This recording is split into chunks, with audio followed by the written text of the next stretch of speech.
Hi guys, day 15 of everyday walking. Mother's Day pala kahapon, and habang naglalakad ako today, paisip ako sa pagmamahal ng isang ina.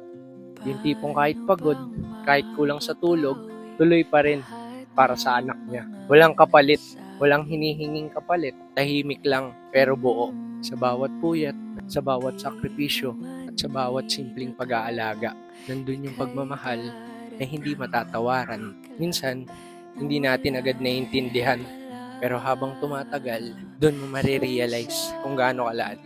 Pag-aaruga na binigay sa'yo para sa nanay ko, para sa asawa ko, para sa lahat ng nanay na makakapanood nito. Salamat sa pagmamahal na hindi napapagod. Kahit madalas, kayo yung pinaka napapagod. Habang umaandar ako, mas lalo ako na-appreciate ng pagmamahal na tahimik.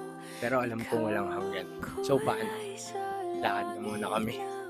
Bukas na lang ulit.